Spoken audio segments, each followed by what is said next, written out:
अब निर्यापक्ष मुनि श्री अभय सागर जी महाराज जी हमसे कहते हैं कि आपने कह तो दिया, लेकिन अब जीवन भर का विरोध हो गया। हमने कहा महाराज अब क्या करना है? बोले कमरे में जाकर के एक बार क्षमा मांग लो, अभी अभी का ताजा घाव है, 2 बार की क्षमा मांगने पर भर जाएगा। और अगर नहीं मांग पाए क्षमा तो फिर ये जीवन भर की एक लंबी दूरी बनी रहेगी। अब इस पैच को भरना भी आपकी जवाबदारी है। संघ के अंदर रहने पर क्या गजब की खूबसूरती होती है कि जिसको गुरु ना संभाल पाए उसको गुरु भाई संभाल लेता है। पिताजी नहीं संभाल पाए तो भाई ने संभाल लिया। खूबसूरती साथ में रहने का परिणाम। अब महाराज जी ने कह दिया, हमने सुन लिया। सुन करके बाद बाहर निकल करके मैं अंतर्द्वंद में सोचता रहा कि जिसके बारे में अभी बुरा बोला है इससे माफी मांगू, कैसे मांगू, कैसे मांगू, कैसे मांगू, कैसे मांगू। फिर मैंने जाकर के फिर अभय सागर जी महाराज जी से कहा, महाराज जी कैसे मांगे? तो आचार्य जी महाराज जी ने निर्वाक्ष अभय सागर जी महाराज जी कहते हैं, एक पूजा की किताब वहीं पे रखी थी, उसको उठा करके उसमें से आलोचना पाठ खोला, खोल करके एक लाइन पढ़ा दी, शत्रु अगर कोई हो संतुष्ट उसको कर दो। उसमें संतुष्ट शब्द के ऊपर ऐसा गोल मार्क करके हुए इशारे में कहते हैं, जिस तरीके से उसको संतुष्टि मिले उस तरीके से अब आपको उसको संतुष्ट करना है। और ये ध्यान रखिएगा, आज हो सकता है तो ठीक है, कल नहीं हो पाएगा। अभी आप सबसे भी इस बात को कहूं, कभी भी विवाद हो, दुनिया में कैसा भी विवाद हो, फैसला ऑन द स्पॉट सेटलमेंट कर लो, फायदे में रहोगे। कोर्ट में जाने वालों के सेटलमेंट नहीं होते। आपके घर के आप चोरी में पकड़े गए, अभी फैसला ऑन द स्पॉट, तुमको क्या चाहिए ये देख लो। किसी सरकारी अफसर से फंसे, अभी समझ लो क्या करना है। लड़ाई झगड़ा हुआ, अभी फैसला कर लो, भैया हमसे गलती हुई, 1 लाख 2 लाख तुम और पकड़ो, लेकिन फैसला अभी कर लो। अगर अभी कर लिया तो आगे का भविष्य तो सुरक्षित है, लेकिन अभी नहीं कर पाए तो बाद में मिलना बहुत मुश्किल होता है। अब महाराज जी हमसे कहते हैं कि संतुष्ट करना है, कैसे करना है आप समझ लो। मैं उसके कमरे से सामने से 2-3 बार निकला, पहले रेकी करनी पड़ती है,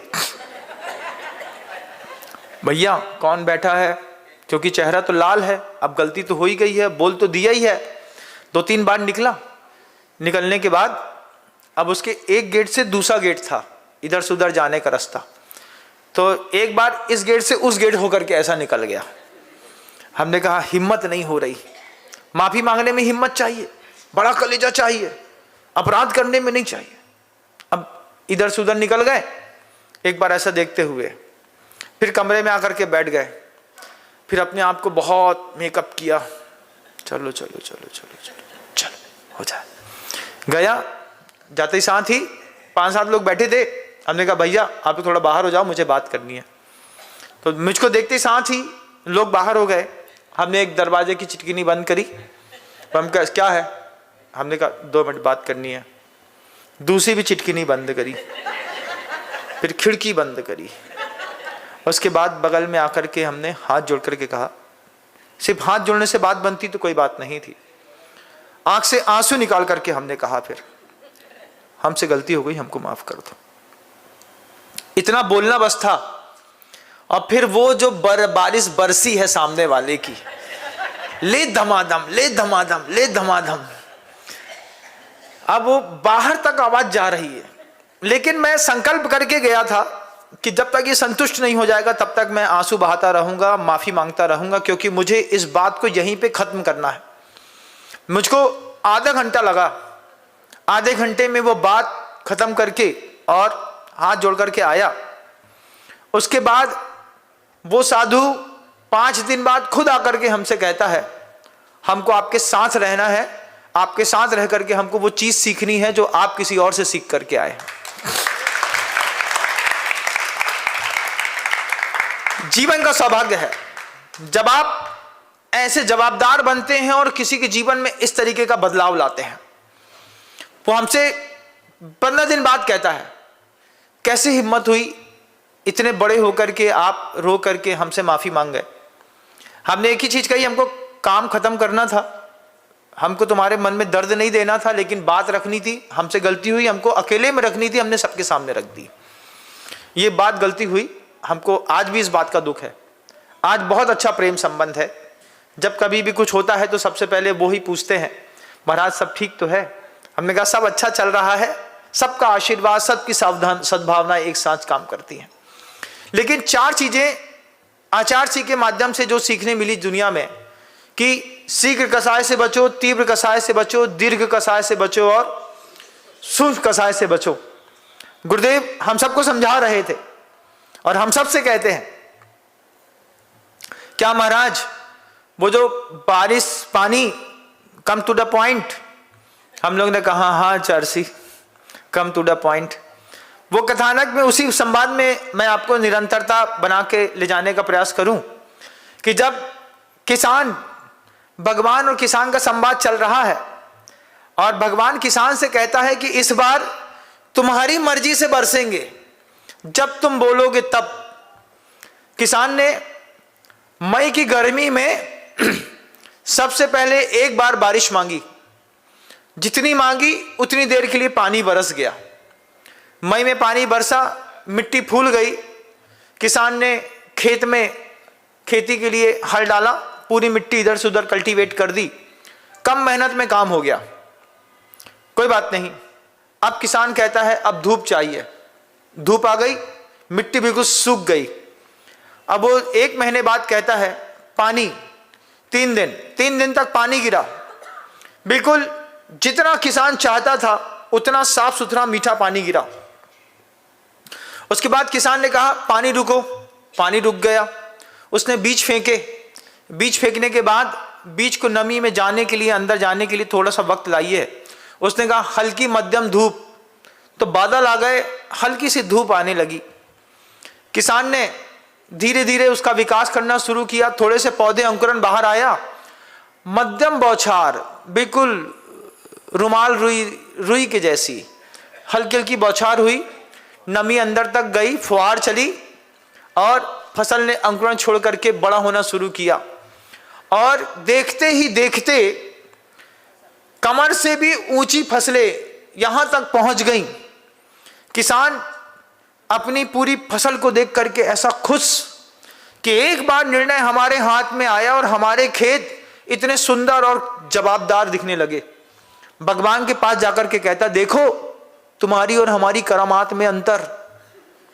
जब किसी बड़े से अपने संबंध अच्छे हो जाए तो फिर भाषा बदल जाती है। पहले भाषा कुछ और थी, जब हम बरस रहे थे तो तुम हाथ जोड़ रहे थे, हमने हाथ जोड़ ली तो तुम बरसने लगे। अब वो किसान बरसने लगा भगवान के ऊपर, बोले देखो तुम्हारी हमारी करामात में अंतर। कल तक तुम पानी बरसाते थे, इतने छोटे छोटे पौधे होते थे, आज हमने अपनी मर्जी से बारिश करवाई है और फसल कंधे के बराबर बिल्कुल हरी लहलहा रही है। इतनी लहलहा रही है कि फसल के बीच में घुसने की जगह तक नहीं बची। समय आया, किसान ने जब धूप जब पानी मांगा उसको मिलता रहा और धीरे धीरे धीरे करके एक दिन वो आया कि पूरी फसल पक करके पीली होकर के चकमक चकमक चकमक करने लगी। किसान खुश कि आज मेरे काटने का दिन आया है। किसान ने पूरी फसल काटी, देखा दूर से दिखने वाली चीज अंतरंग में जब देखा तो पता चला कि फसल तो बहुत अच्छी हुई लेकिन फसल में दाने नहीं हुए। जब फसल में दाने नहीं हुए, किसान भूसा तो खा नहीं सकता, खाना तो दाना ही था, ऊपर से बड़ा बड़ा दिख रहा है, गोल गोल लंबा लंबा गेहूं की दाने बाली सब दिख रही हैं, अंदर बिल्कुल भूसा। अब किसान जाकर के भगवान से कहता है क्या लीला है आपकी, इतनी अच्छी फसल, कितनी आपके घर के अंदर की फसल देखो कितनी अच्छी है, लड़का 6 फुट का है, वो फसल ही तो है आपकी, अच्छे बल्ले शल्ले हैं, गोरा दिखता है, यहां से कौवे की चोंच जैसी बिल्कुल दाढ़ी बना करके साफ सुथरा मुर्गे के जैसे बाल सामने खड़े करके और जुआ को नीचे उतरने के लिए एक लकीर भी बनाई है उसने कि सिर का जो जुआ है वो नीचे आराम से उतर जाए। फसल ही तो है घर की, और क्या है? उस फसल के पास किस बात की कमी है? जैसे आपने चाहा वैसा आपने बड़ा किया, अब वो इतना स्मार्ट दिखने के बाद भी अंदर से बिल्कुल खोखला। जब धान के गेहूं दाब हाथ में आया, किसान भगवान से कहता है इतना सुंदर दिख रहा है फसल का पूरा वातावरण, हाथ में कुछ नहीं है, कैसी किस्मत मेरी फूटी, क्या हो गया ये? तब भगवान बोलते हैं इस बार तो मेरी कोई गलती नहीं थी भाई, इस बार तो जैसा तुमने चाहा, जब चाहा, जो चाहा, तुम्हारी मर्जी से हुआ। अब इसके दाने के पीछे मैं तो कोई दोषी ही नहीं हूं। किसान कहता है हां आप दोषी नहीं है, ये बात मैं मानता हूं, लेकिन ये बताओ कि गलती कहां पर हुई?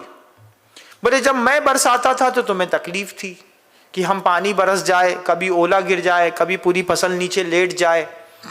लेकिन ध्यान रखना, प्रतिकूलता को सहे बिना कभी किसी के अंदर सामर्थ्य पैदा नहीं होती।